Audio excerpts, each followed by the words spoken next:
ॐ अखण्डमण्डलाकारं व्याप्तं येन चराचरं तत्पदं दर्शितं येन तस्मै श्रीगुरवे नमः. हरिः ओम्. ॐ नमो भगवते श्रीरामकृष्णाय. Welcome to the readings and reflections from the Gospel of Sri Ramakrishna. We have taken up this book, Holy Mother Sri Sarada Devi, for our readings. Today is the 61st week. Welcome to everyone. We are in the chapter called In the South, and the book has been written by Swami Gambirananji Maharaj. We are now in page 241. As usual, we shall read a few passages and then reflect upon some of the points that may come up. In the South, page 241. Leaving Khurda Road behind, the train proceeded southwest and steamed along the shores of the vast Chilika Lake, over whose surface ripples danced under the soft morning breeze. Here and there, cranes, waking with the dawn, were searching for food in shallow water or darting across the blue sky in formation. Round the small islands that dotted the lake flew various kinds of birds, such as the Neelakantas, blue-necked jays. At the sight of the latter, the mother became overjoyed, like a girl saluted with folded hands, for such a sight of the bird augured well. With the appearance of the sun, white masses of vapor of various shapes began to rise up and lend an eerie atmosphere to the scene. The train speeded on, and the passengers looked out through the windows towards the fast changing landscape. The vast expanse of the lake, giving place to wooded, undulating land. Gradually, at 8 in the morning, the train reached Barampur, the headquarters of the Ganjam district. The Bengali manager of Messrs. Kellner and Company was present at the platform in accordance with Swami Ramakrishnananda's request, and he took the whole party to his house with great courtesy. In the afternoon, a great number of people gathered to pay their respects to the mother. They prostrated themselves before her after offering her plantains, coconuts, and such other fruits. The pilgrims resumed their journey next day and passed by Vishakhapatnam in the afternoon. This health resort and port town, hanging on the sides of a hillock, attracted the mother by its beauty. And she said with joy, "See, see, it looks like just like a picture." They reached Madras next day at about noon. At Madras station, Swami Ramakrishnananda and a number of devotees were present to give a fitting reception to the Holy Mother. As the train steamed in, they raised a loud cry of joy, victory, and elation. A two-storied house had been rented near the Ramakrishna Mutt at Mylapore, where the mother and her companions were taken. Here, she lived for about a month, during which period she visited the Kapalishwara and the Parthasarathi temples, the beach, the aquarium, which was then still incomplete, and the fort. At the last place, she drove in a rickshaw for the first time in her life. She used to go out every evening visiting various places of interest. At her own temporary residence, there was a continuous stream of eager souls who wanted to be sanctified by touching her feet.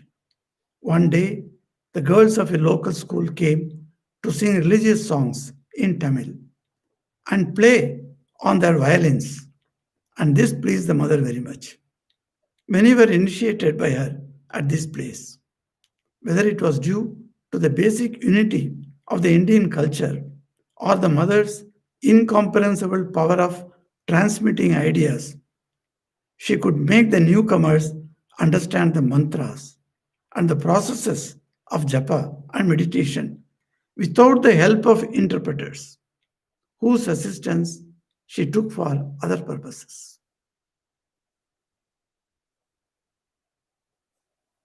In a few days, the mother's nephew Ramlal arrived at Madras for visiting Rameshwaram, and it was decided that the whole party would start for Madurai, famous for its temple of the goddess Meenakshi. But just then, Ramakrishna Babu's aunt fell ill, and the departure had to be postponed. But it was soon found out that the lady would take a long time to recover. Hence, after making adequate provision for her treatment and nursing, the others started on their journey. Through Swami Ramakrishnananda's scrupulous care for providing all possible comfort, the whole party had second class accommodation in the train, and he himself accompanied them to see personally to their conveniences. The train reached Madurai in the morning, and they were taken to the house of the chairman of the local municipality. So, dear devotees and friends, when we are reading Mother's itinerary, as if we are also traveling with her, it is a Brahm, no, it is a just an imagination, but the places names are mentioned, and in each place, how Mother conducted herself, that is also mentioned. So it's wonderful to read the touring aspect of Mother also. Here, last week, we saw how the how Holy Mother and a few devotees came together, and they wanted to go to southern India. Now, Mother has not gone out so far, but then the invitation by Ramakrishnaji was there, and Swami Sardananda gave permission. If Ramakrishnaji takes all the care and attention, he has got no objection, he said. So the party started for Chennai, now present Chennai. In those days, it was called Madras. So, with a big party, they went to Puri, and from it's a long journey. Previously, once Swami Ghanananji asked me in Calcutta, I said, I am going to Chennai, Maharaj. Like that, I told him. He said, Chennai, by which train? I said, Madras Mail. Oh, you couldn't get any other train? You want to make the train your home? He said, that means it would take 3 days.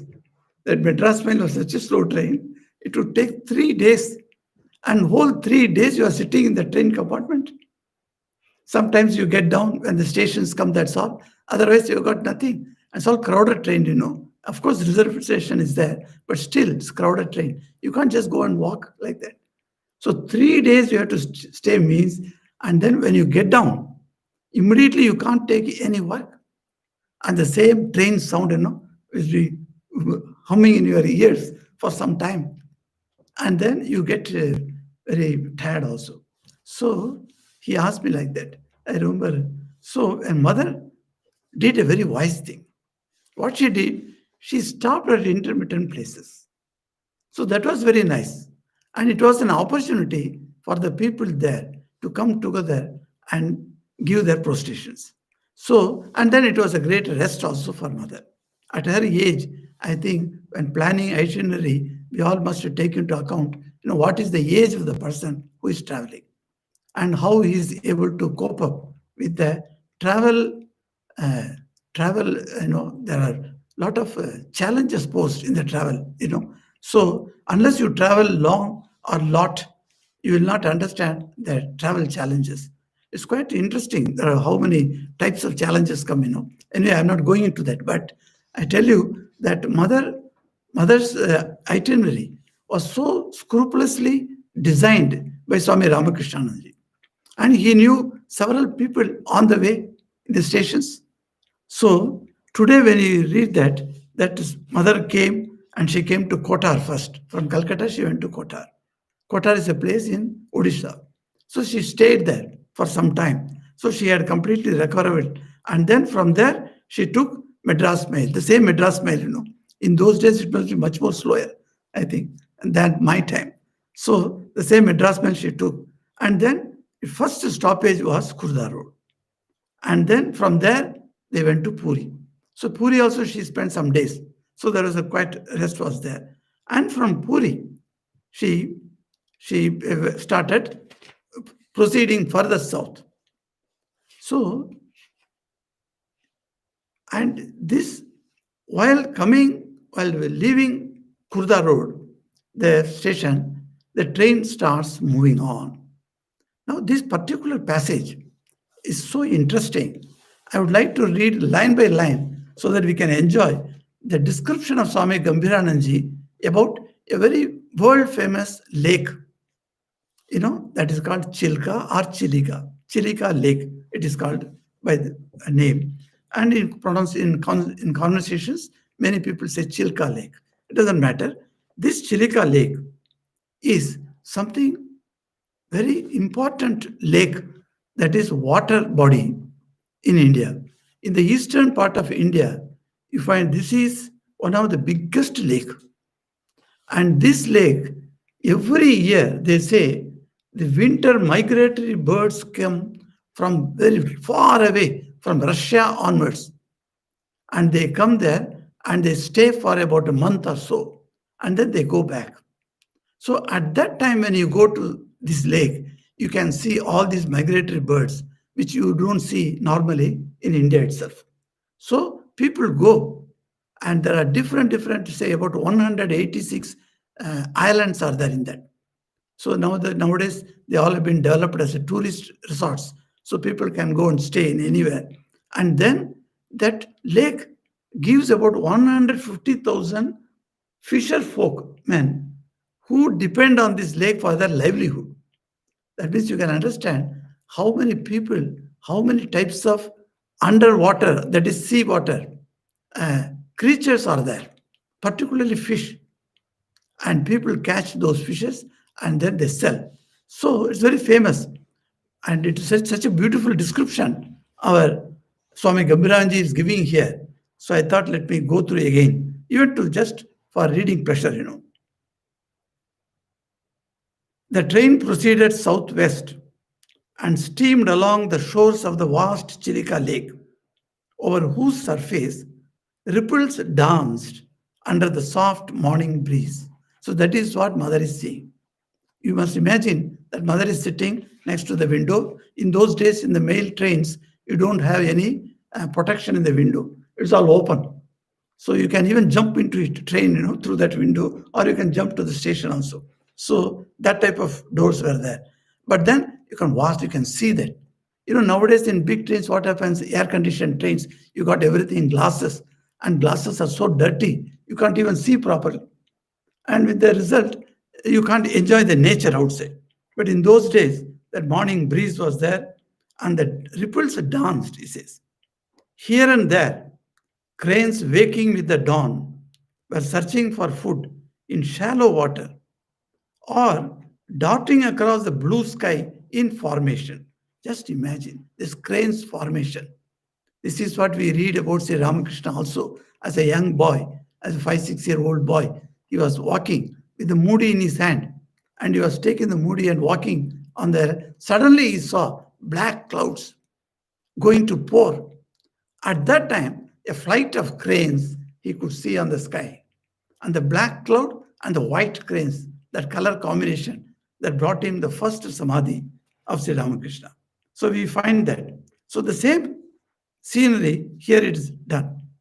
Round the small islands that dotted the lake, as I told you, 186 islands are there, flew various kinds of birds, such as Neelakanthas, blue-necked jays. The jay birds, they are very good and they look very nice with that neck portion is all colored like blue.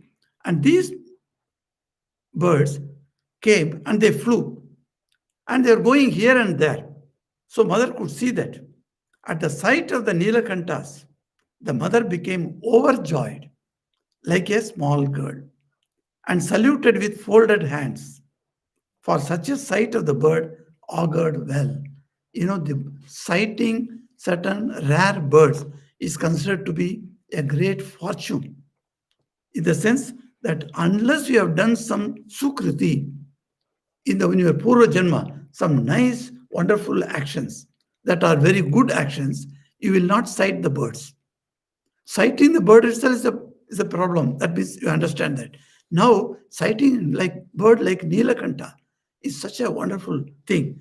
And mother immediately put her hands together and saluted. That is the Hindu way of adoring the nature. When you see a nature, something wonderful is happening. Immediately, the devotion attitude comes in you. Why? Because everything, every creature in this universe is created by the Lord, and the Lord is staying within each one. In every bird, the same Lord stays. So I have seen in childhood days, my grandmother used to tell me, she would suddenly call me by name, and I would be studying for my examination. She doesn't care for your examination. No, she would call with my name, shouting, and I would rush outside. What has happened to her? Why she's crying, shouting like this? And when I go there, she would hold me on my shoulder, and then she would show me on the sky. And there the eagles are moving around. And she would say, "See, Garuda has come." To sight the Garuda is very difficult. And Garuda means immediately your thought goes into the person who is having Garuda as his Vahana, as his vehicle. So naturally Vishnu. When you think of Vishnu, you think of Mahalakshmi.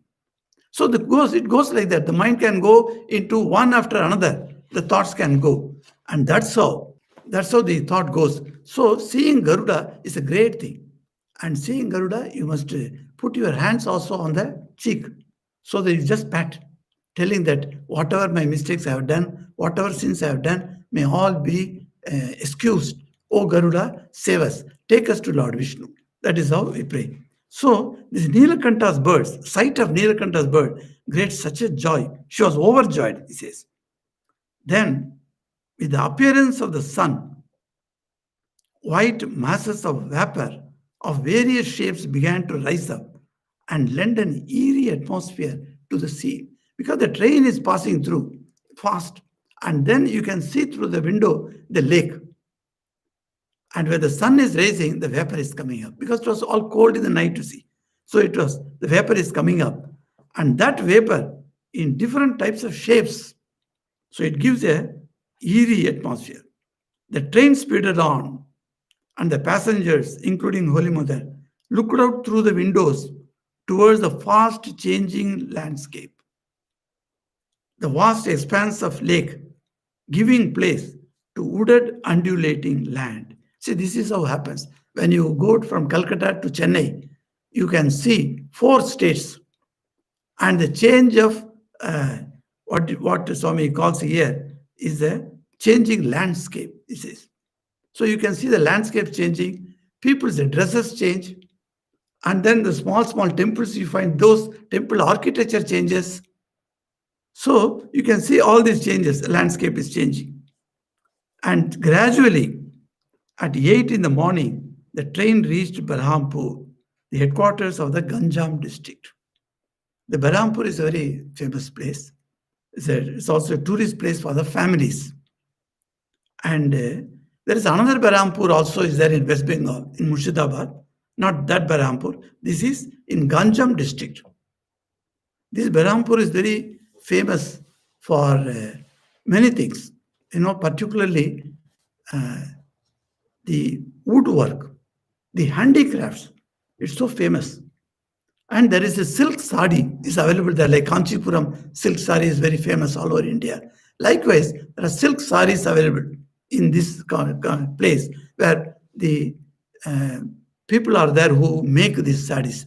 So people go from different parts of India. They go, if you want to have original Berhampur saris, then you must go to that place and look for the people who, by the families, they do this business. So they go and get the original thing. So such silk saree is also very famous.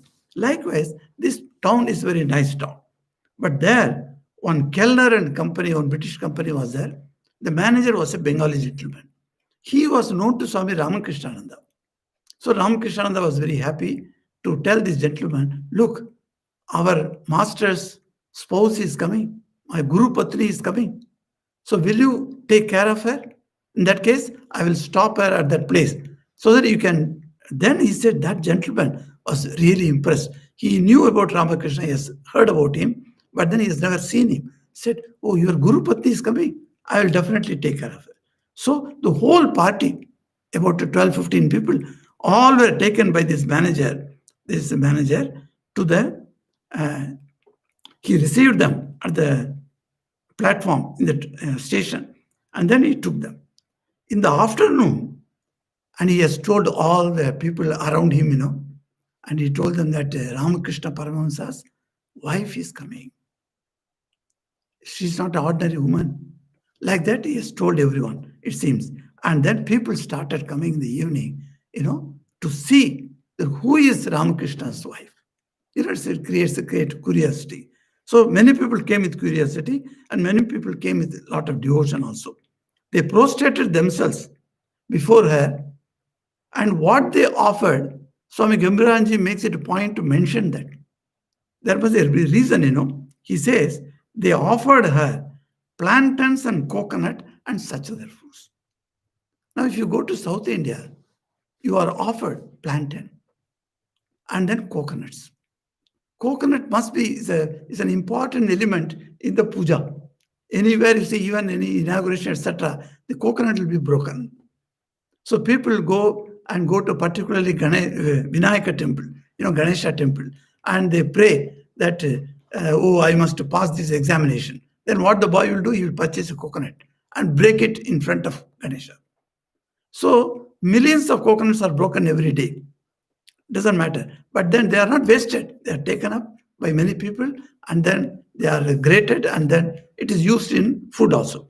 So, and the coconut is very nice. Even today I took coconut oil, for my lunch. So coconut is very interesting. It has got so many medicinal effects. So they say coconut is now coming back. A time was there when diabetic patients were asked not to take coconut at all. And nowadays the medical opinion is reversing, that no, coconut is good. You take it, they say. So the coconut they gave, full coconut, not broken coconut, and then they brought plantains. The plantains also many varieties you can get, in South. They say one fellow purchased a plantain only of this size. He said, why so small plantain you have purchased? People bring plantains also. You must see the size also, whether it will fill up your stomach or not. So, such a small size. No, it is to be given to gods. That's why we purchase this. So they make a fun, that plantains, small size available for God separately. If you go to a temple outside, you'll find the small plantains. But then I do not like giving small plantains to God. If you want to give God to God, then give a good plantain. So people give good plantains. So they brought plantains also and coconut. That's a very important thing. It's a cultural item. So culturally, this offering is done. Suppose you go to Bengal, naturally a sweet packets will come. If you go to North India anywhere, see, yesterday I attended online Diwali function. So in that Diwali function, they brought only about 7, 8 people were there, and one gentleman brought a sweet. It is called milk cake. This milk cake is famous in Kanpur, and after long time, I had a taste of milk cake again. So he brought the milk cake. So sweet giving. So that is one type of tradition. So you find at different places in India, different types of things are offered. So that's why Gambhiranji makes it a point to note that people who came to meet Holy Mother brought with them as offerings the two things, plantains, coconuts, and of course other fruits. So after one night stay there, the pilgrims resumed their next day journey and passed by Vishakhapatnam in the afternoon. So next day they started for Vishakhapatnam, and Vishakhapatnam is a health resort. And mother was very happy in Vishakhapatnam. She also stayed there. So it is a port town, Vishakhapatnam port is very famous, and it is on the sides of a hillock. So, attracted the mother by its beauty, she said with joy, "See, see, it looks just like a picture. It is picturesque, really. Vishakhapatnam, if you go, and I had been there, Vishakhapatnam, and it is really picturesque. And the present center, where Ramakrishna Center is there in Vishakhapatnam, and if you just come out of the center and turn the road, in front of you is the sea beach. So that whole slot of the beach is called Ramakrishna Beach. It is named officially by the municipality as Ramakrishna Beach. So if you go to Ramakrishna Beach, you must go to the Ramakrishna Temple. Or if you go to the Ramakrishna Temple, you must see the Ramakrishna Beach, because via that road only you have to go. So that I used to go every day to the beach and sit in the sands and look at the sea. So it is nice. And some people, while going and those who are walking or etc., suddenly they see a Swami sitting there. They would come and sit with you on the sand and start talking to you. So like that, I spent a few days in Vishakhapatnam. So this Vishakhapatnam is very important. The Swami who was there in charge at that time, so he was telling me an incident that happened in Vishakhapatnam. When he was posted to Vishakhapatnam, it was a small house and a temple was not there. So, like our Nivedita House, in the one of the room itself, we have made it a shrine. Like that, they had a shrine. Suddenly, the Swami had a dream of Holy Mother. Holy Mother coming to him and telling him that construct a temple for Thakur. So he went to Belur Math and consulted the trustee Maharajas, and they all encouraged him. Yes, yes, Vishakhapatnam is an important town. It's a port town. Port Trust is there. A very big organization controlling the entire port there. So that port, that very port was the port ancient times when Chola kings from Tamil Nadu came all the way to Vishakhapatnam on their way to Sumatra, Java, and other Southeast Asian countries. Even now in Indonesia, you'll find these Chola names. So all these names were even now prevalent. People give to their children the names, though majority of them have become converted to Islam, but then still their old things they keep it. So when I asked some Indonesian taxi drivers, how is it that you are all like a Hindu, you make pranam, etc.? He said, no, we have become religiously converted, but then we have kept up our culture, he said. So the Hindu types of behavior, Hindu types of leading a life, all those things are ingrained with them in the form of culture. So all this culture were taken to foreign countries, in those countries, far away islands, by the Chola kings. And you read the history and how the Chola kings made this Vishakhapatnam port as a stoppage. And there, lots of things are there where the stone writings. In those days, they used to write in the stone and put it in a temple wall so that people can know later. So that stone writings are there. So from that, history has been taken out that yes, that is very good. Now you find that this port, the lady I was telling, that Maharaj got a dream. Likewise, one lady of the Port Trust chairman, is a very big post in Visakhapatnam. And that Port Trust chairman's wife, both of them, husband and wife, were great devotees of Sri Ramakrishna. So they used to come to ashram and sit in the shrine.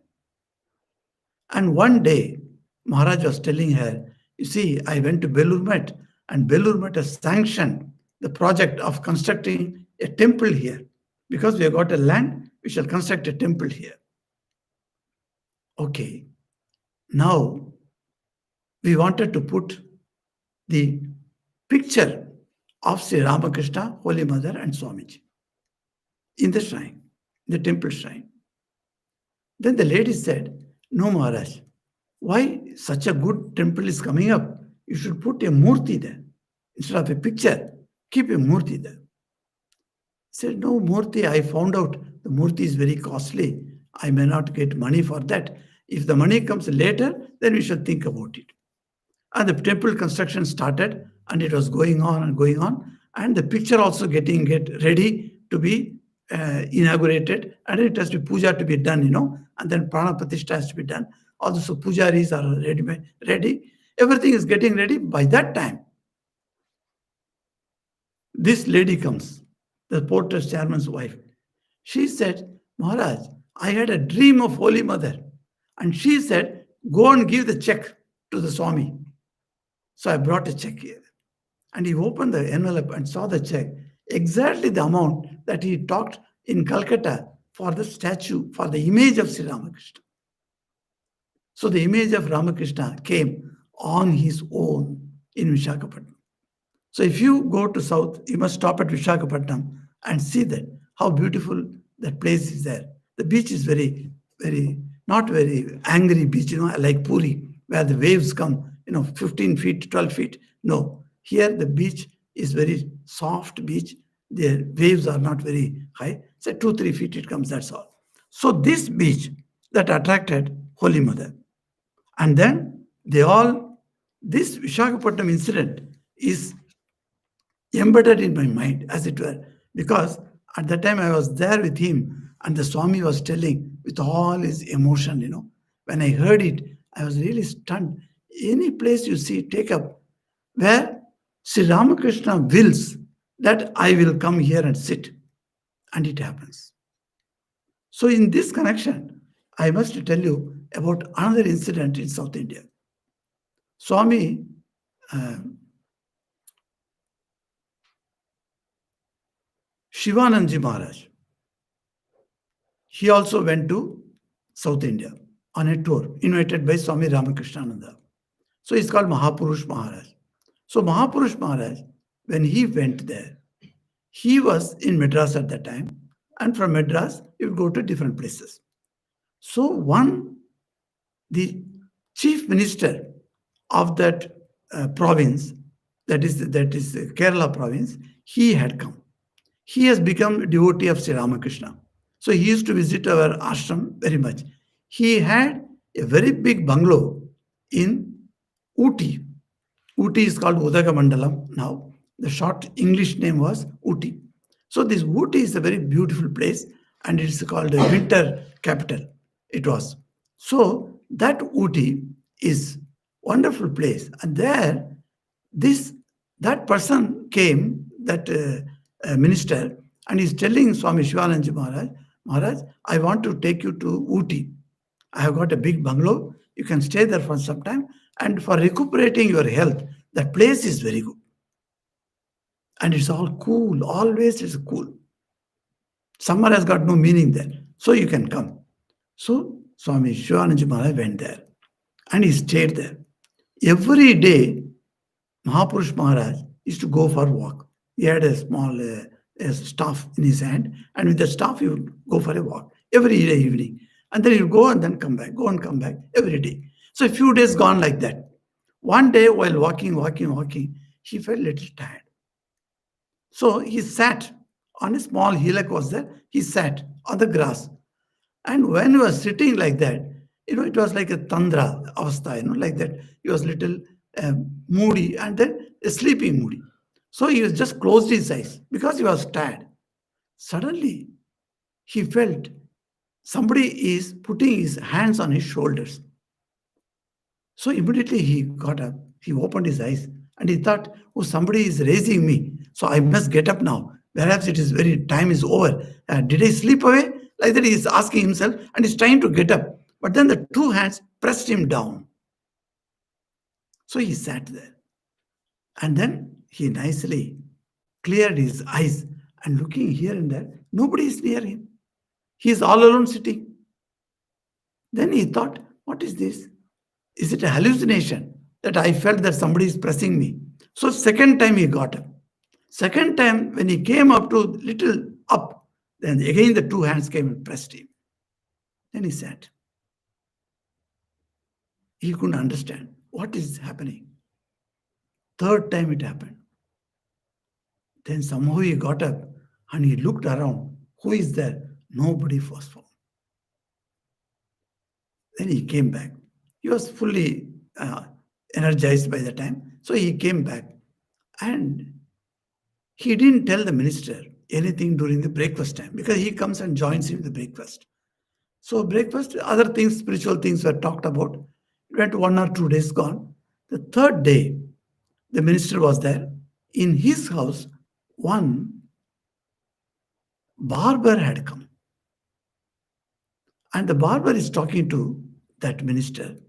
In Tamil, he is telling that is there any Swami from North India has come? In those days, Calcutta also is part of North India. Anything beyond South is called North India in South. So they used to call like that. So he said, yes, yes, one Swami has come from Bengal. He is with me. He said, I would like to meet him. So Shivanji came out and Mahapurush Maharaj sat and this man paid all the respects to the Swami. And then he was telling to the minister in Tamil that yesterday I had a very strange dream. I worship Manasa Devi, a village deity, a Devi, and this Devi is what he is worshipping. And he's Ishta Devata also, and he's Kola Devata also. And he's telling that deity appeared to me in dream and said, and pointed out a portion of my land and said, give this to that Swami who has come from North India. Now I want to hand over the ownership of the plot of the land to that Swami. But when Swami heard it, it was something new to him. Somebody is going to give him a plot of land. Well, he's a monk. He is not going to accept any plot of land, etc. So he was wondering what this man is telling. Then the minister said, you see, he had a dream like this. Do you want to experiment or say anything? He said, okay, let him show me the plot of land where it is. So let us, all of us go. So the minister took that barber and then everybody, all the three went. And the place they stopped and the man showed, this is my property. See, from here to there, my land is there. I own this land. But this particular property, the plot of land, I want to hand it over to him. Because mother told me to hand it over to him. So I must do it. And when he saw that is Swami Mahapurush Maharaj, he was stunned. Tears started falling from his eyes. He said, this is the place yesterday I was sitting. And when I got up, I felt somebody pressing me to sit. That means Sri Ramakrishna wants to come here. And that's how our Ooty center came up. That plot of land was taken up by the mission and a center was made there. So that shrine, the Sri Ramakrishna shrine is there, is exactly the spot where Mahapurush Maharaj sat, they say. So that holy thing, Sri Ramakrishna himself decides where to go and stay. Then if he decides, none can stop it. Like this Vishakhapatnam, you see, a port town where we had a center and there Sri Ramakrishna came and now in a wonderful image is there.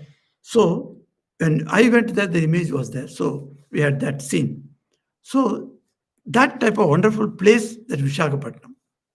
And from there, mother is now traveling to Chennai. That is in those days Madras. It was called Madras Central Station.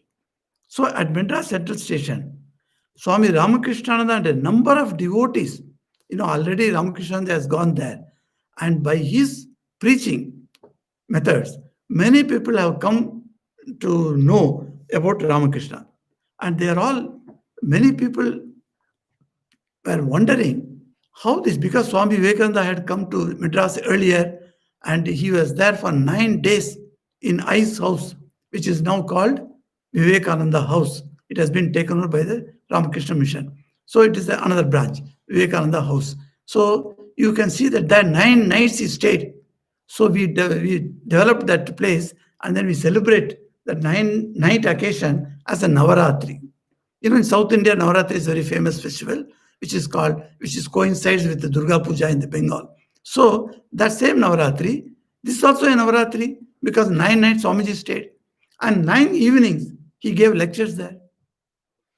So those lectures you can find from the Colombo to Almora. In that book you'll find those lectures. So Swamiji spoke every day there.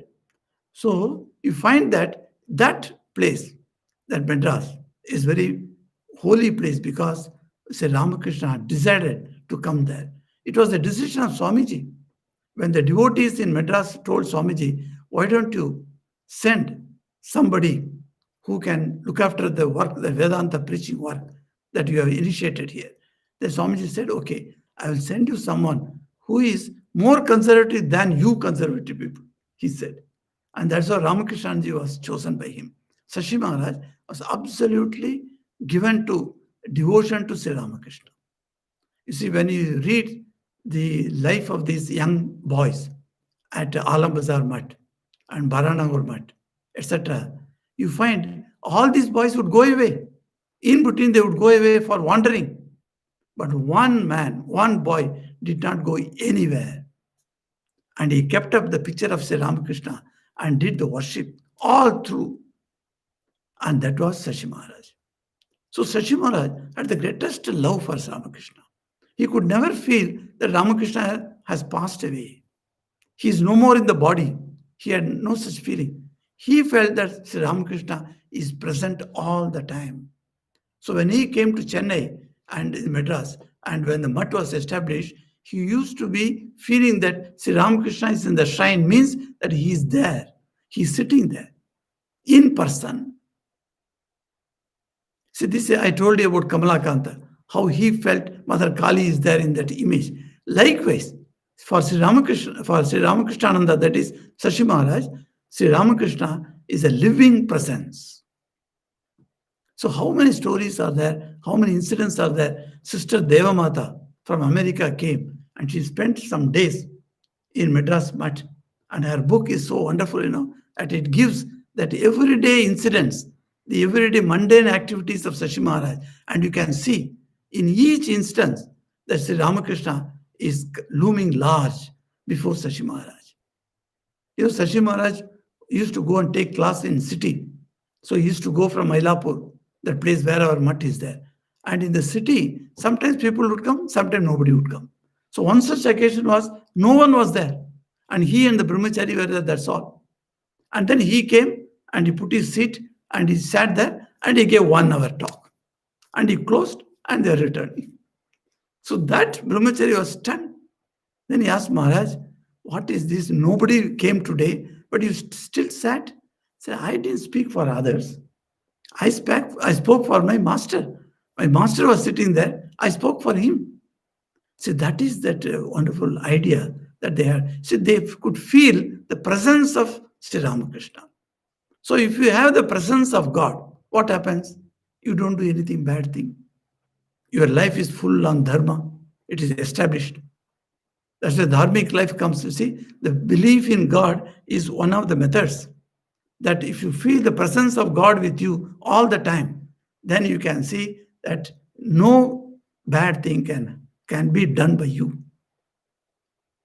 So he became a saint, and that's why Ramakrishna is a saint. So he was like that. And in that place, she has gone there. Now in the mutt, there is a rule that women cannot be accommodated. And mother is not alone. She has got all the other women also with her. So what to do? And for such a big party, so one has to arrange. So Ramakrishna has arranged a place near about our mutt, and his house has been taken on rent. And in that house, and she is a 2-storied house. In that house, they are all staying. Where mother visited almost every day, you should say, was the temples of Kapalishwara temples. Kapalishwara temple is just behind the ashram. You can just walk by road, you can walk, and those who have gone to Madras, they know what a grand temple it is. It is Kapalishwara, it is a Shiva's temple. Kapali is called. So the Shiva temple is the mother's shrine, and then Murugan and Ganesha and other shrines are there. Navagrahas, all those things are there. So I have also gone to this shrine very many times. So Kapalishwara temple is a temple where that mother used to go every day. So when we go now, we have the feeling, oh, mother has visited this place. So when with that impression, when you go there, so we get a new type of enthusiasm to go to the temple. And mother must have stood here Mother must have seen this shrine here. No, nothing has changed after that, except some of the extra buildings and roads, etc. Otherwise, everything is same in the temple. And it's a stone temple. So that temple, she had gone there. And then little different, little distance, there is a place called Triplicane. In English people, the English people used to call Triplicane. The Tamil name is Thiruvallikeni. So in the Thiruvallikeni, there is a temple called Parthasarathi temple. Swamiji visited this temple. So mother also used to go there to this Parthasarathi temple. Parthasarathi temple, this is Krishna temple in Mylapore. In Triplicane, it is a Vishnu temple or Krishna temple. So in Mylapore, you find Shiva temple, and in Triplicane, you find a Krishna temple. So Parthasarathi, because Krishna became Sarathi, the charioteer for Partha, that is Arjuna. So it's called Parthasarathi temple. So Swamiji also visited this. And she would go to the Madras beach. So Madras beach, even now stands third in the world for its beauty. So once upon a time, in a decade or so, it stood first place in the whole world. And then slowly, it has gone to the third level now. But anyway, even though it is third, it doesn't matter. The beach is really beautiful and lot of dotted with a lot of statues everywhere you find. And then people go there and then spend their time. And that's the best way of spending some nice evening times. So people go there. So that she used to visit this beach also. Visiting beach is not for just to get a different, hawa, as the air, they say, change of air as they call it. But along with that, you sit before the ocean. The vastness of the ocean is one of the concepts, that we have to cultivate in our mind in our spiritual life. Because we are proceeding in our spiritual life towards the infinity. So infinity we can't imagine in our mind because mind itself is small. So Sri Ramakrishna says, how with this mind you can understand the infinity? You have got only one share vessel. With that you can't take 5 share of milk. So he gives that example. So our mind is limited. With that limited, we cannot think of infinity. But nearest to infinity, if you have to imagine something, then the vast ocean gives that. Some people are very fortunate to see the ocean every day while going to school. And you see, of course, I get to go. Sometimes I get to go. Our Brian comes and takes me to ocean, and we just go there and sit. So this wonderful experience, to sit before the ocean, see the waves, and see how vast it is. The vast you can see wherever your eyes go, 180 degrees, you see the water. So, and then horizon comes, and then sunset or sunrise time, then it's very nice. So you can see the sun coming up slowly from the waters. So that remarkable, a mental concept that what is infinity, you get a glimpse of that infinity in the ocean. And then she used to go to the Madras fort also. Yes, the fort is everywhere in the fort here, Calcutta fort. So Red Fort is called in Calcutta. So the fort is one of the items where people go and see because Britishers kept their army there. So at the last place, that is in the fort, mother had a joy ride in a rickshaw. So Swami Gambhiranji says, for the first time in her life, she got into rickshaw. Yes, rickshaw was once upon a time a very favorite of conveyance. So for short distance, you can take a rickshaw and go. So there are 2 types of rickshaws were there. One rickshaw pulled by human, and another rickshaw is cycle rickshaw. So when cycle rickshaw come largely, then the pulling by humans that was stopped. And then also a lot of people raised objection. Many people used to say, no, I won't go by a rickshaw pulled by a human being because he's perspiring and so troublesome, and the weight he has to pull the rickshaw. It is very, very sad to see such things. So now slowly they stopped, and now motor operated tempos have come.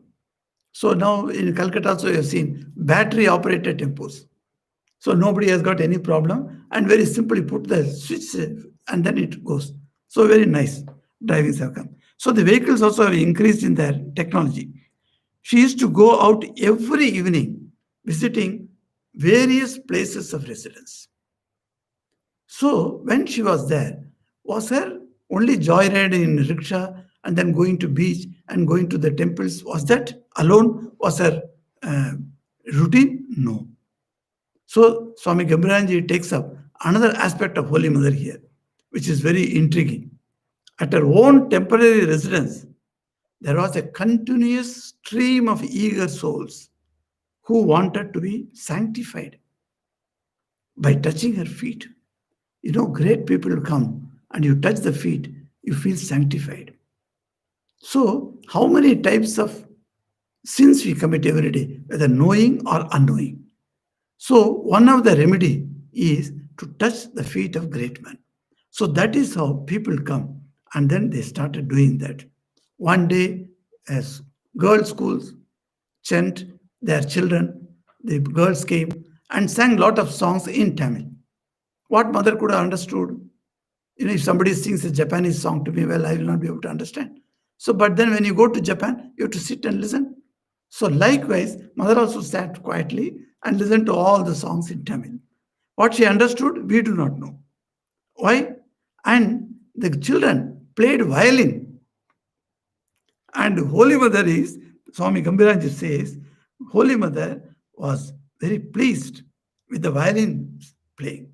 So violin is very interesting instrument. And in South India, for the Carnatic music, you know, originally violin is a Western instrument. It is not found in India.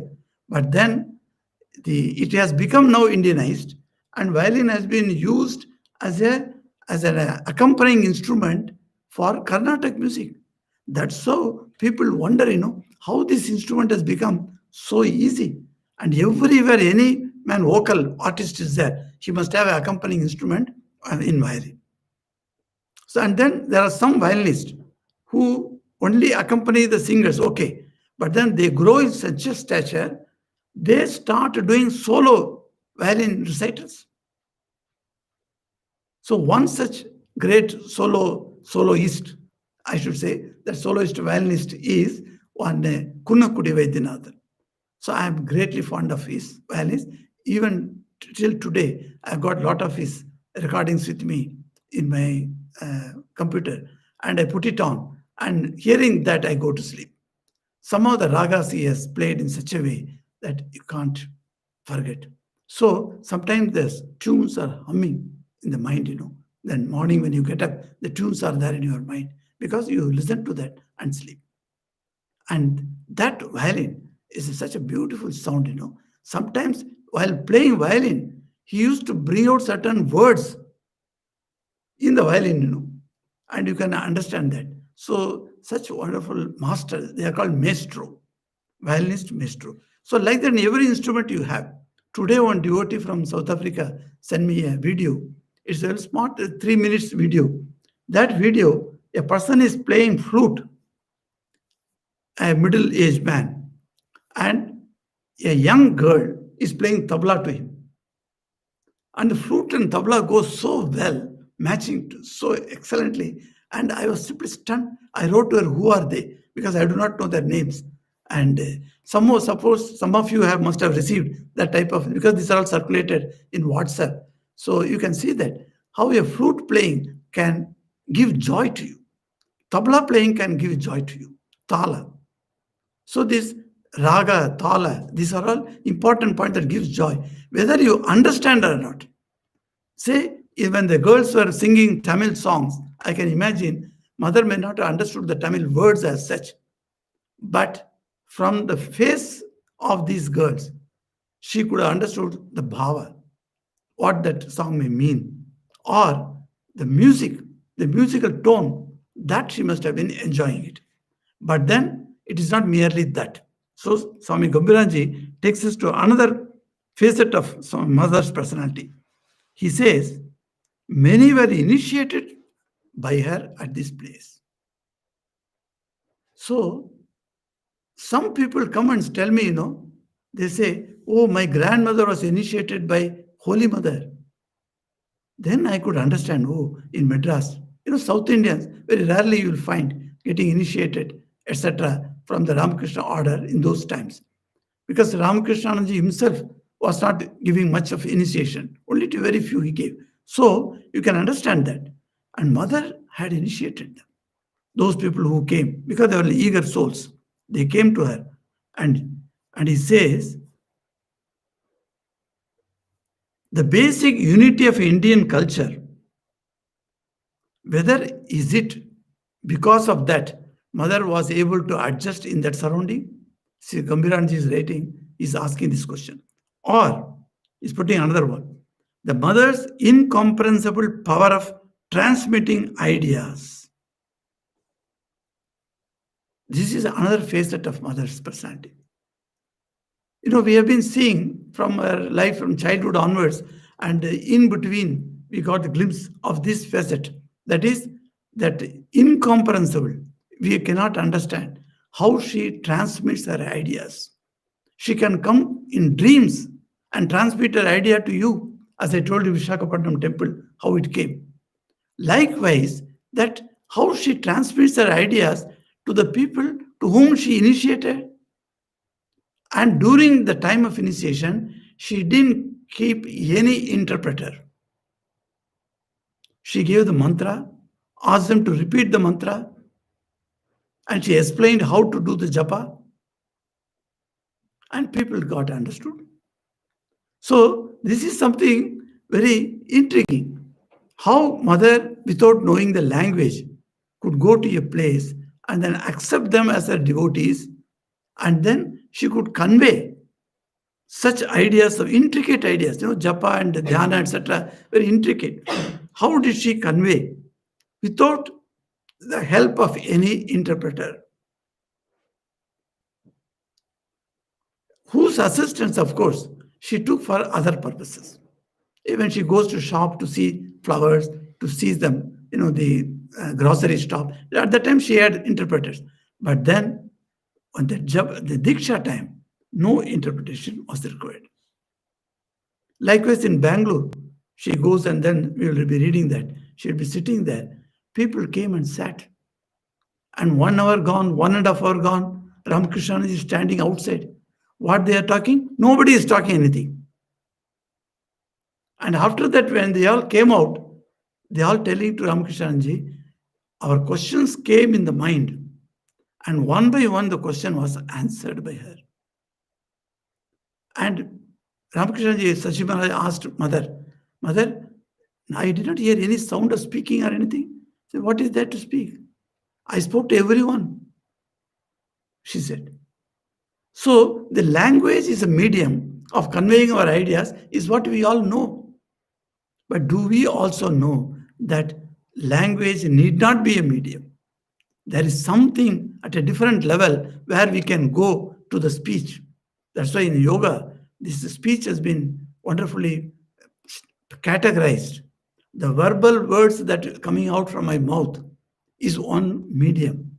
But this is the grossest way of our thought. So the thought has to undergo 3 stages of evolution and finally takes the form of the gross form of words. So before words, there are stages. And those stages, if you go to the first stage, how the thought comes in the form of vibration. So it's very interesting. Our Hindu psychology has gone thoroughly into that.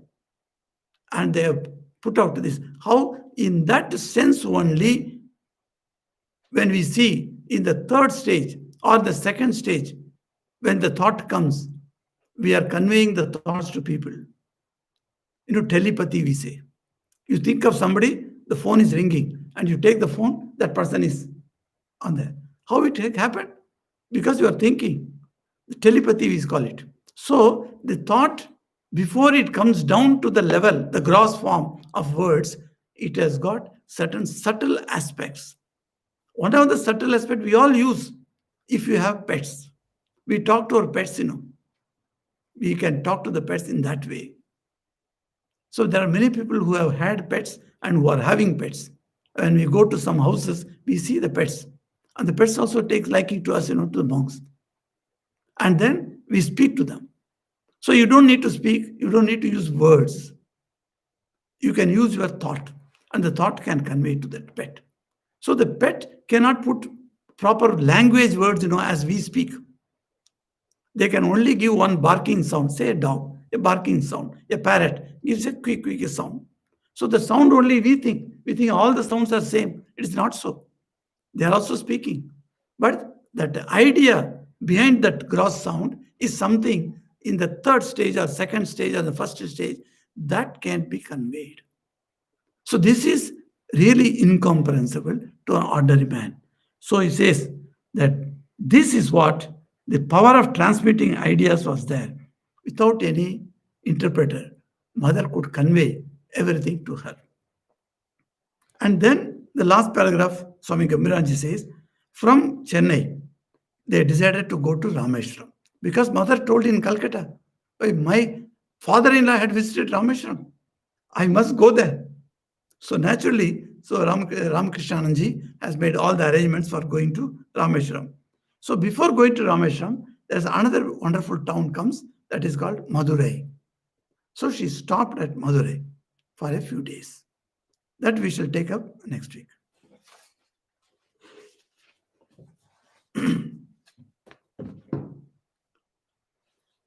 Om Kripam Kuru Mahadevi Suteshu Pranateshu Cha Charanasrayadanena Kripamayi Namostute.